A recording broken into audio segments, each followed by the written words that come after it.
El hombre de Acuario. Por Evan Swaterman. Cuando Max Heindel reveló que la edad acuariana probablemente sería el día final de la escuela preparatoria para la sexta época, estaba indicando un tiempo de grandes logros, intelectuales y espirituales. Se encuentran numerosos indicios que anticipadamente van confirmando este evento. De allí que al examinar esta materia, nos enfocaremos en el significado del hombre de Acuario, símbolo de la venidera edad acuariana, en los cielos y su paralelo bíblico respecto del despertar del hombre espiritual, como es revelado en la Biblia en los informes de los 3 Juanes. Todos son simbólicos y encontramos en ellos información significativa apoyando las enseñanzas rosacruces. Aquellos que vivan en esta nueva edad, se nos dice, practicarán una vida altruista en un alto grado. De ese modo, el amor ejemplificado por esos símbolos, se encuentra muy lejos de la pasión, y será fundamentalmente, la nota clave de la edad por venir. En el tiempo de Cristo Jesús, el principio de amor y perdón a aquellos que nos ofenden, se convirtió en una nueva enseñanza destinada a reemplazar el desenfrenado egoísmo de aquel entonces, que ha continuado hasta nuestro presente tiempo. El Sr. Heindel, en sus escritos expresó el pensamiento de cómo Jesús recibió el Espíritu Universal. Él se llenó de amor, e irradió esa cualidad tan naturalmente, así como el carbón encendido irradia el calor en una estufa. Él prosiguió afirmando que solamente después de ponernos a tono con el infinito, podremos expresar amor a nuestro prójimo. Pablo estableció este pensamiento de otra manera. Si yo hablase lenguas humanas y angélicas y no tengo amor, vengo a ser como metal que resuena, o címbalo que retiñe. Hemos mencionado que el nombre Juan tiene relación con el simbolismo de Acuario. Pero hay más de un Juan en la Biblia. Juan el Amado, Juan el Bautista y Juan el Revelador. Juan el Bautista, fue el profeta Elías del Viejo Testamento, quien regresó a preparar el camino para la venida del Cristo. Sin lugar a dudas, parece que los Juanes de la Biblia ilustran fases pertenecientes a nuestro propio presente y futuro desarrollo. Elías el profeta. Recordando la parte primera de la vida de Elías el profeta del Viejo Testamento, damos substancia a esa afirmación. Claramente, encontramos en los primeros testimonios de la vida de este hombre, el principio de largos y arduos pasos hacia la liberación. Por ejemplo, el primer testimonio de Elías revela cómo vivió en el desierto. Aquí es significativa la terminología, porque identifica un lugar especial de preparación para una verdadera vida del espíritu al surgir de la arena de la vida inferior, nuestro cuerpo físico. En el principio, o en las primeras etapas del desarrollo, nuestro cuerpo físico. En el principio, o en las primeras etapas del desarrollo, nuestras vidas carecen del acoplamiento de una verdadera vida espiritual. De ahí que no debería ser sorpresa el descubrir que, el desierto en el cual Elías vivía, es la misma tierra de pruebas mundanales donde Cristo Jesús tuvo tentaciones y es el lugar de nuestras propias pruebas. Las experiencias de Elías, del Viejo Testamento, continúan en el Nuevo Testamento, bajo el nombre de Juan el Bautista.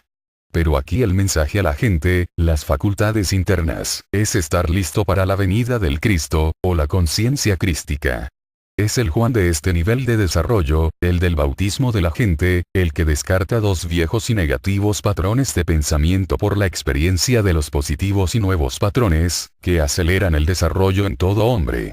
En otras palabras, el proceso regenerativo está teniendo lugar debido a los esfuerzos conscientes hechos por el aprendiz. Todo este proceso es de la mente, y cuando se ha cumplido satisfactoriamente el bautismo del Espíritu Santo se experimenta. Hay 2 Juanes más en la Biblia, Juan el Amado y Juan el Revelador, del libro Revelaciones. Cada uno de estos 2 individuos, desde Elías a Juan el Bautista, a Juan el Amado, y a Juan el Revelador, se describe un ego de un más avanzado desarrollo que el anterior. Aún más, cuando vemos cuidadosamente, descubrimos las instrucciones que hacen ese desarrollo posible. Esa afirmación debe recibir nuestra completa atención. Regresar al Elías del Viejo Testamento y trazar unas pocas de estas instrucciones simbólicas hasta su final completo, es decir, la manifestación del ego cristificado. Elías el Tisbita. Los primeros testimonios de Elías lo identifican con Elías el Tisbita, nativo de Tisbe. Por este simbolismo se significa una actividad superior de pensamiento, resultando en sujeción al espíritu. La definición del diccionario es guía cautiva, el cual guía a la adopción de las normas crísticas, sin importar nuestros pensamientos y actividades. Aunque se nos informa que es primero necesario para Elías, el ego, hacerse activo en el desarrollo de su ser superior, por pensamientos que nacen desde sus propios deseos internos. Tal pensamiento es paralelo a las enseñanzas de los hermanos mayores, los cuales no dudan en prevenir al discípulo que el camino de la iniciación es sin duda dificultoso. Evidentemente, Elías permaneció en sujeción al espíritu, porque pronto encontramos referencia a su grandeza. Siguiendo esos primeros logros tenemos el primer acto narrado de Elías, la restauración a la vida del hijo de la viuda, Reyes 17. 21. El término el hijo de la viuda, siendo masón, hace inferir que el ego en tal estado de desarrollo, está trabajando para convertirse en maestro masón del templo de Salomón. Más aún, el término viuda corazón, identifica la naturaleza del alma que no puede verdaderamente vivir, hasta que el templo de Salomón haya sido terminado. En otras palabras, esto implica que Elías hacía progreso en su esfuerzo para espiritualizar el corazón. Aunque más allá, el testimonio del Viejo Testamento se relaciona con una actualidad a la cual nosotros, en términos rosacruces, identificamos como iniciación. El hijo de la viuda ha sido revelado como el gran maestre y artífice que está ocupado trabajando en el templo de Salomón. El mensaje de las estrellas, página 23, octava edición de Kier año 1978, dice: cada francmasón sabe que los hermanos de esa orden son llamados los hijos de la viuda. También aprendemos en Preguntas y Respuestas, volumen 2, cómo esta historia es establecida con otros caracteres. Aquí, el evento de Cristo dando vida a Lázaro tiene un significado semejante.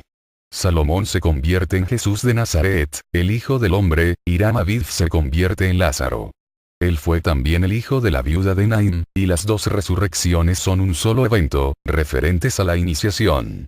En otro anterior testimonio de las actividades de Elías, se revela que consumió el altar y el agua, y rodeó todo con un gran despliegue de fuego.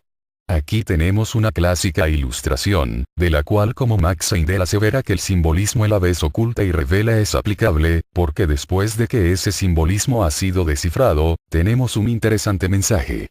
Cuando Elías, el ego, ha consumido el altar material, a un grado en que la mente ha sido espiritualizada, también con el agua, las emociones inferiores, hubo sin duda, un gran desplazamiento de fuego, o manifestación del Espíritu Santo. Fue en esa exaltada condición en que él mató a los profetas de Baal, porque ellos no podían manifestar a su Dios. El diccionario revela que la palabra Baal significa reconocimiento, de dar crédito a las cosas de la forma, en lugar de las cosas del espíritu. Aquí se identifican los pecados dominantes de los hebreos antiguos, y encontramos que esta tendencia prevalece hasta nuestros tiempos. Al recapitular el mensaje, ha sido revelado que cuando hemos edificado el templo de Salomón y espiritualizado nuestros vehículos superiores, controlamos a las emociones inferiores y podemos de ahí en adelante funcionar en los planos espirituales. Más adelante está narrado cómo Elías mató a los dos capitanes. Esto es, que la espiritualización de la cabeza y el corazón se estaban acercando a su complemento. Muerte significa cambio. También fueron muertos sus 50 hombres, los 5 sentidos que tenían el mando, quedan ahora bajo control. Un evento final en esta dramática historia, aparece cuando Elías es llevado a los cielos en una carroza de fuego. Otra vez, aprendemos del diccionario que la palabra carroza, simbólicamente, se refiere al cuerpo del alma emergiendo del cuerpo vital, y el cruzar desde el mundo material, solamente implica progreso en los esfuerzos de espiritualizar la cabeza y el corazón. La historia de Elías y los 3 Juanes de la Biblia es una detallada instrucción de cómo edificar nuestro vestido de bodas. Significativamente, Elías, en los primeros informes nunca es referido como profeta. Sin embargo en 2 Corintios 21. 12 y otra vez en Malaquías 4. 5. 6 él lleva el título de Elías el profeta. Tal reconocimiento se les dado porque el verdadero profeta es aquel que puede hablar con Dios, y esto no puede ocurrir hasta que él Elías, el ego, poseyera su vestido de bodas y estuviera en contacto con los mundos espirituales, o en otros mundos, hasta que se haya despertado espiritualmente por el cumplimiento de las escuelas de misterios menores. Aún la descripción escrita de Elías, sostiene la interpretación mencionada anteriormente, porque encontramos a Elías descrito en Segunda de Reyes 1:8 como un varón que tenía vestido de pelo y ceñía sus lomos con cinturón de cuero. Pelo, siendo un término simbólico, se usa para indicar una persona espiritualmente desarrollada. Por ejemplo, encontramos que el sol espiritual de tiempos antiguos invariablemente es dibujado con largos torrentes de pelos. También destacamos, como la historia bíblica de Sansón, un mito solar, incluye la descripción de su largo pelo. Tal simbolismo se usa porque el pelo, siendo un producto del cuerpo vital, indica en gran extensión, el estado espiritual de la persona. La faja de Elías en sus costados indica que sus pasiones fueron circunscritas, y poseía gran fuerza porque había ganado su control. De esta forma ha sido revelado como Elías, cada ego, debe trabajar para espiritualizar el cuerpo físico, ejercitando el control sobre la naturaleza inferior. De una manera similar, este mensaje es dirigido a cada uno de nosotros que aspiramos a construir el dorado vestido de bodas, y aquí hay una cosa más a considerar. Esta faja de control propio o el cinturón de cuero o piel, usado por Elías, fue hecho de la naturaleza de deseos muerta, inferior, simbolizada por el toro. El Viejo Testamento concluye con esta promesa. He aquí, yo os envío el profeta Elías, antes de que venga el día de Jehová, grande y terrible. Juan el Bautista. Elías el profeta, regresó como lo atestigua el Nuevo Testamento, predicando en el desierto, el mensaje de arrepentimiento y de adherencia a la ley. El mensaje es, prepara el camino del Señor, y haz su senda recta. Este Juan, el mismo ego, es descrito aún llevando el atuendo familiar de pelo de camello y el cinturón de piel en sus costados. La misión de Juan era ir a las aledañas regiones de Judea y Jordán a bautizar a aquellos que confesaron sus pecados. Aquellos que no atendieron estos servicios bautismales en un verdadero espíritu de arrepentimiento, fueron prontamente identificados y amonestados. A los fariseos y saduceos les llegó este enunciado. Oh generación de víboras, ¿quién os enseñó a huir de la ira venidera? Haced pues, frutos dignos de arrepentimiento. Este primer Juan se relaciona con la necesidad de cada individuo de recibir, entender y seguir la ley. El mensaje es de restricción y cambio eventual, de un estilo de vida a otro, como sería indicado, por ejemplo, en el bautismo. Tal consejo está en completa armonía con nuestro simbolismo acuariano. Saturno, la ley, es el corregente de Acuario. Saturno rige el primer decanato, aptamente simbolizado por Juan el Bautista, un hombre de altos logros intelectuales. Él ha reconocido las cualidades superiores de la conciencia crística, y finalmente está buscando al que es más poderoso que yo, de quien no soy digno de desatar la correa de su calzado. Acuario, el octavo signo del zodíaco, significa principio de un nuevo y superior ciclo. Dado que el valor numérico de Juan es 9, y 9 es el número de la iniciación, tenemos una magnífica introducción al primer decanato de Acuario, donde encontramos al portador del agua, vaciando desde su urna, las aguas de la vida sobre el gran pez meridional, Piscis austral, algunas veces, Piscis austrino. Este gran pez, sin duda establece, que nuestra primera meta cuesta arriba es beber libremente, recibir, las aguas de la vida. En otras palabras, debemos aprender la ley y obedecerla. Al experimentar el hombre este despertar intelectual, deberá verdaderamente iniciarse dentro de un nuevo y superior mundo de actividad. El premio será una conciencia trascendiendo el mundo exterior físico e intelectual, y una introducción a los mundos internos de realización intelectual. Esto identifica a nuestro Juan el Bautista, con un estado donde, aunque el intelecto ha sido despertado a las posibilidades de los potenciales superiores, el individuo aún vaga en el desierto de la vida física, preparando el camino. Tales actividades claramente marcan el giro de lo viejo a lo nuevo, una forma interna de vida de la cual saldrá esa experiencia de búsqueda de lo superior, y respecto de la misma las leyes superiores nos dicen: pedid, y se os dará. Buscad y hallaréis. Llamad, y se os abrirá. Porque todo aquel que pide, recibe. Y el que busca, halla. Y al que llama, se le abrirá. Otro indicio de que el ego anda en busca de una nueva manera de vivir, es la certeza de la admonición de Cristo Jesús: como el hombre piensa en su corazón, así es. Los hermanos mayores de la Orden Rosacruz han expresado este pensamiento de otra manera, cuando nos recuerdan que el control del pensamiento es la llave del éxito. Claramente esto señala una vida superior, que encontramos implicada en el segundo decanato de Acuario. Aquí está contenida la constelación Pegaso, el caballo alado. Pegaso significa, las bendiciones prontamente llegan.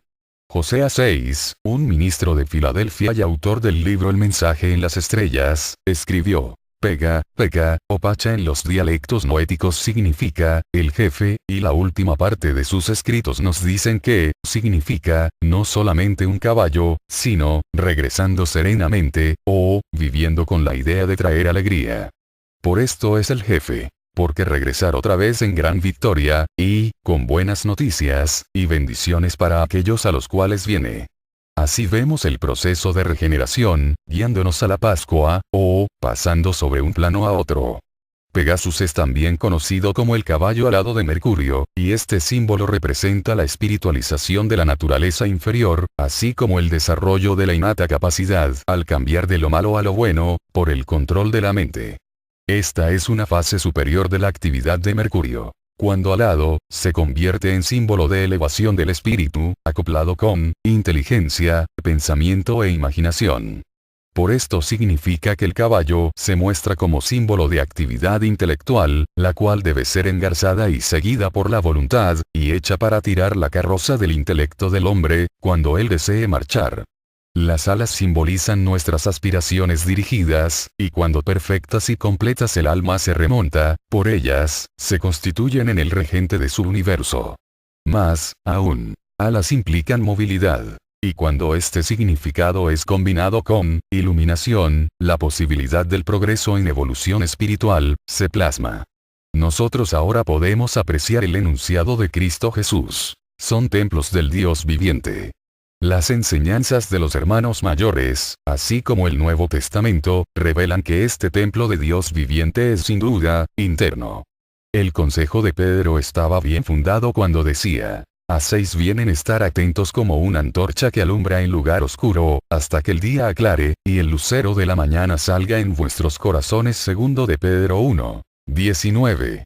Este segundo decanato, el caballo alado, instruye a ese hombre, por el control de la mente y de la naturaleza inferior. Puede, si así lo desea, descubrir la luz, en el lugar oscuro dentro de él.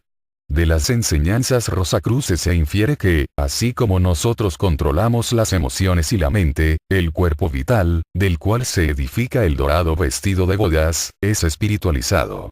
En esta condición, el cuerpo vital, el cual es análogo a la estrella matutina interna, se convierte en nuestro maestro privado.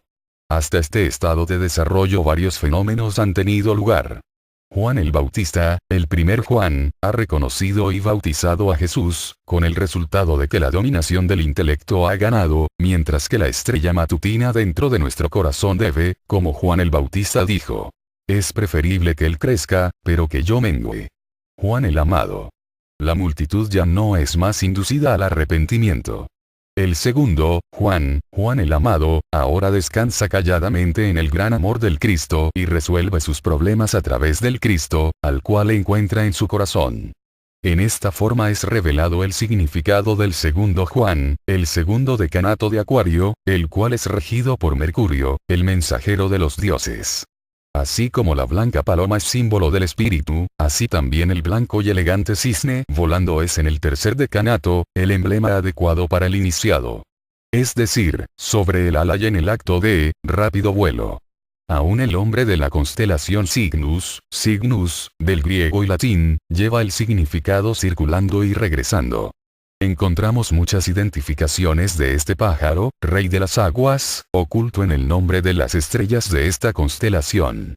Tales nombres como Deneb, el señor o juez por venir; Asel, quien va y retorna; Sadar, quien regresa como en círculo; y Adige, volando suavemente, dan una explícita simbología de este decanato de Acuario. En el misterio de las grandes óperas, el señor Handel describe al cisne como capaz de moverse en varios elementos. Puede volar en el aire con gran suavidad, también se desliza majestuosamente sobre el agua y por su largo cuello puede explorar las profundidades e investigar dónde se encuentre, sobre el fondo de un estanque no muy hondo. Es por esto, un apto símbolo del iniciado, quien, por causa del poder desarrollado en él, es capaz de elevarse a reinos superiores, y moverse en diferentes mundos. Juan el Revelador. El significado del cisne está otra vez en perfecta armonía con la Biblia. Juan el Revelador se ha convertido en el maestro iniciado de la humanidad. Esto se logra en el libro de Revelaciones de San Juan, el Divino. De hecho, las primeras palabras dicen el propósito como la revelación de Jesús el Cristo a ti. Después de unas pocas observaciones introductorias, el versículo 9, identifica a Juan como un iniciado. Yo Juan, quien también soy tu hermano y compañero en tribulación, y en el reino y paciencia de Jesús Cristo, estaba en la isla de Patmos, por la palabra de Dios, y por el testimonio de Jesucristo. Juan, como nuestro compañero en tribulación, significa que él quiere que sepamos que también él ha experimentado dificultades con su propia naturaleza inferior, la cual debe ser controlada antes que se nos permita entrar a los mandos espirituales. La isla de Patmos se refiere a dos cosas. En primer lugar, aguas rodeando una isla significan la naturaleza inferior. De ahí que estando en una isla sobre el agua indica que ha puesto sus emociones inferiores tras él y no está bajo dominación. En segundo lugar, encontramos que la palabra Patmos se refiere directamente a la iniciación, como un diccionario de símbolos lo explicaría. En el capítulo 2 y 3 somos instruidos, en que es necesario espiritualizar los 7 centros del cuerpo, antes de que esperemos experimentar la personal revelación de Jesús Cristo. De ahí que, solamente aquellos que han cumplido satisfactoriamente esta tarea, se han de convertir en herederos al trono, como lo revelado por Cristo Jesús, a través de San Juan. Aquel que venciere le daré que se siente conmigo en mi trono, así como yo he vencido, y me siento con mi Padre en su trono. El que tiene oídos, que es sensitivo al Espíritu, que oiga lo que el Espíritu dice a las iglesias. Los 7 centros internos. En este punto, los centros están espiritualmente activos. Consecuentemente el capítulo 4 revela que el candidato ahora puede funcionar en los mundos espirituales. En otras palabras, durante el proceso de iniciación un puente se edifica a los mundos superiores, y el candidato es capaz de dejar su cuerpo, así expresado por el simbolismo del gran cisne. San Juan dice que una puerta fue abierta en el cielo y pronto él estaba en el espíritu. Siguiendo un periodo de orientación, dentro de estos reinos superiores vio una gran multitud ante el trono de Dios, vestidos todos con túnicas blancas y con palmas en las manos. Estas túnicas blancas se refieren al espiritualizado cuerpo vital o el dorado vestido de bodas. Demos de cualquier forma particular atención a las palmas en las manos de estos egos. Por este símbolo se revela que sus naturalezas emocionales, corazones, están finalmente en paz, y nunca más otra vez sus manos serán levantadas para hacer violencia a criatura alguna. Después de todo esto vemos el verdadero significado de estos simbólicos mensajes, porque en el capítulo 7, versículo 13, descubrimos, aquellos que por fin son capaces de demostrar cristiandad aplicada. En otras palabras podemos ahora llamarlos cristianos. Entonces uno de los ancianos habló diciendo, estos que están vestidos de ropas blancas, ¿quiénes son, y de dónde han venido? Yo les dije, Señor, tú lo sabes, y él me dijo, estos son los que han salido de la gran tribulación y han lavado sus ropas, y las han emblanquecido en la sangre del Cordero, el cuerpo vital espiritualizado. Por esto están delante del trono de Dios, y le sirven día y noche en su templo. Y el que está sentado sobre el trono extenderá su tabernáculo sobre ellos. Ya no tendrán hambre ni sed, y el sol no caerá más sobre ellos ni calor alguno, porque el Cordero que está en medio del trono los pastoreará y los guiará a fuentes de agua de vida, y Dios enjuagará toda lágrima de sus ojos. Nuestra discusión del simbolismo de Acuario, y la humanidad del futuro, nos ha revelado varios pensamientos viables. El primero es que este simbolismo indica un muy personal y eventual significado. A tiempo debe convertirse en parte nuestra. De este modo seremos guiados al pináculo de la montaña de la transfiguración. Segundo, se hace muy claro que la Biblia, las enseñanzas rosacruces y la Biblia en las estrellas tienen significado paralelo. No todos anticipan la triunfal entrada en la ciudad de Jerusalén. Jerusalén significa habitación de paz. Dentro del hombre hay la permanente conciencia de paz espiritual y directamente se refiere al desarrollo del corazón, la naturaleza emocional, o la viuda, el cuerpo vital, o el dorado vestido de bodas. Encontramos en Mateo 5:35 la referencia de Jerusalén como la ciudad del gran rey, más aún, está construida en una montaña alta con otras montañas a su alrededor. En pocas palabras, la referencia es la conciencia espiritualizada. En conclusión, estos símbolos han confirmado una vez más cómo aquellos que viajan por la senda de la nueva era, serán aún hombres quizá más que hombres, porque en ese día, ellos se convertirán en el hombre de los cielos, el verdadero acuariano. Fraternidad Rosacruz de Max Heindel.